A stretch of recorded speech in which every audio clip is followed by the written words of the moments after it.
पोलिसांची सुरक्षा तोडून आता हे सगळे कार्यकर्ते पुन्हा एकदा रस्त्यावर आलेले आहेत। त्यांना सगळ्यांना स्थानबद्ध केलेलं होतं पोलिसांनी, मात्र आता ते सगळे रस्त्यावर उतरलेत। अभिजित पानसे इथे आहेत, आपण बघतोय त्यांच्यासह इतरही सगळे कार्यकर्ते आहेत, जोरदार घोषणा देत आहेत। मराठीच्या मोर्चाला परवानगी का दिली नाही हा सवाल उपस्थित करतायत।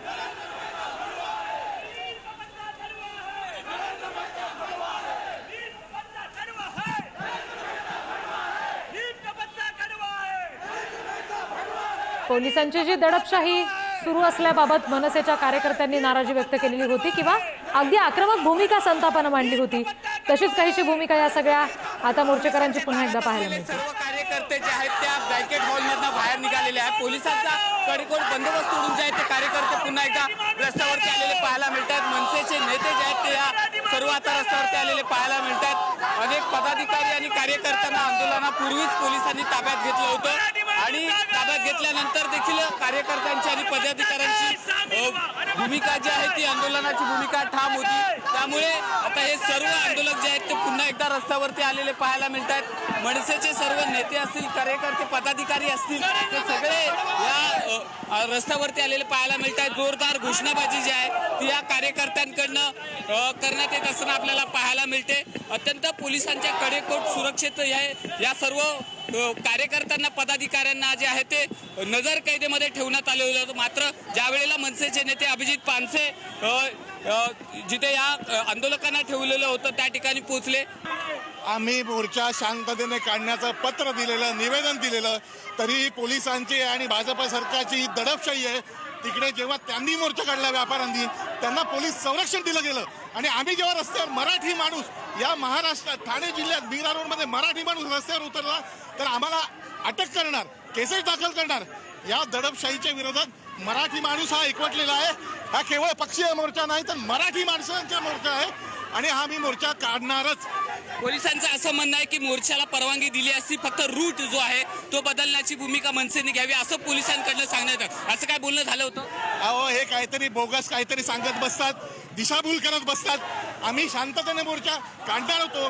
मीरा रोडमधून ज्या रस्त्यावरनं मोर्चा काढणार होतो त्या रस्ते खूप मोठे आहेत, कुठलीही तोडफोड किंवा कुठल्याही गोष्टीची तिथे शक्यता नव्हती, तरी केवळ आडकाठी करायची।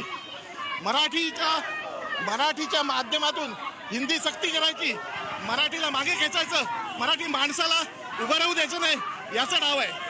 नक्कीच हे होते अभिजित पानसे, त्यांची भूमिका आपण ऐकलेली आहे। आपल्यासोबत मनसेचे कार्यकर्ते देखील आहेत, युवा कार्यकर्ते, ज्यांना सकाळपासून आंदोलनापूर्वीच डांबून ठेवलं होतं। आंदोलनाच्या भूमिकेवरती ठाम होते, मात्र पोलिसांनी दडपशाही करून तुम्हाला डांबून ठेवलं। किती वेळ तुम्हाला त्या हॉलमध्ये ठेवलेलं? आम्हाला रात्रीच खरं तर अटक केली होती अविनाश जाधव साहेबांबरोबर ती। आम्ही इथे आल्यानंतर जेव्हा मोर्चाच्या ठिकाणी गेलो त्यावेळेला जागेवरती अटक करण्यात आलं। त्याचं कारण आम्हाला कळलंच नाही, कारण आम्ही शांततेने मोर्चा करणार होतो। एका बाजूला प्रताप सरनाईक म्हणतायत आमदार की गृह विभागाने परवानगी दिली आहे की नाही दिली आहे हेही त्यांना माहिती नाहीये। जर अशी परिस्थिती असेल तर पोलीस कोणाच्या सांगण्यावर नाही सगळ्या गोष्टी करतायत। मराठीची गळचेपी चालू आहे असा आमचं स्पष्ट आरोप आहे आणि ही मुजोरी आम्ही सहन करणार नाही।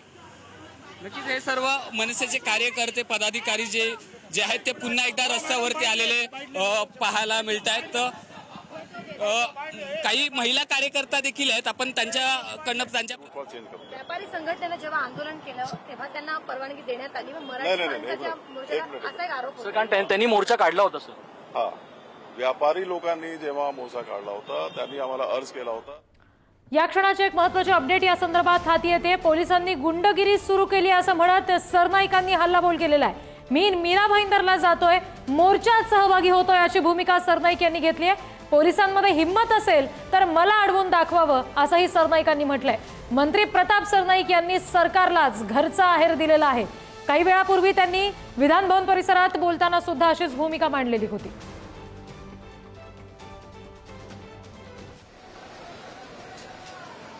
मीरा भाईंदर शहरामध्ये ज्या पद्धतीनं आमच्या व्यापारी बंधूंनी मोर्चा काढला होता आणि शांतता मार्गाने ते मोर्चा त्यांनी काढल्यानंतर तो मोर्चा शांतही झाला।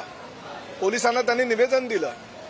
काल पोलिसांनी मराठी एकीकरण समितीचे काही कार्यकर्ते जेव्हा मोर्चाची परवानगी मागायला गेले तेव्हा पोलिसांनी त्यांना परवानगी नाकारली परंतु परवानगी नाकारत असताना त्यांनी अनेक कार्यकर्त्यांना नोटिसेस दिल्या, काही कार्यकर्त्यांना तडीपारीच्याच नोटीस दिल्या. आज राज्याचे मुख्यमंत्री श्री देवेंद्र फडणवीस यांच्याकडे मी जे डीसीपी आहेत प्रकाश गायकवाड मीरा भाईंदरचे, त्यांच्या विरोधामध्ये तक्रार केली की ज्या पद्धतीनं कालपासून पोलिसांनी कारवाई चालू केलेली आहे ती योग्य नव्हे. मराठी भाषिकांनी जर शांतता मार्गानं मोर्चा काढायला परवानगी मागितली असेल तर ती त्यांना द्यायला हवी होती. आणि जी दादागिरी आणि गुंडगिरी पोलिसांनी कालपासून चालू केलेली आहे ती दादागिरी आणि गुंडगिरी त्या परिसराचा आमदार म्हणून प्रताप सरनाईक कधीही सहन करणार नाही. आज सकाळपासून जी काही धरपकड सगळ्या मराठी कार्यकर्त्यांची आणि मराठी लोकांची मीरा भाईंदरच्या पोलिसांनी दादागिरी आणि गुंडगिरीच्या मार्गाने चालू केलेली आहे त्याचा मी निषेध व्यक्त करतो. माननीय मुख्यमंत्र्यांकडे सुद्धा निषेध व्यक्त करतो. आणि आता मी स्वतः त्या मोर्चामध्ये सामील होण्याकरता मीरा भाईंदर शहराकडे निघालेलो आहे. जर पोलिसांची हिंमत असेल तर पोलिसांनी प्रताप सरनाईकांना अटक करून दाखवावी.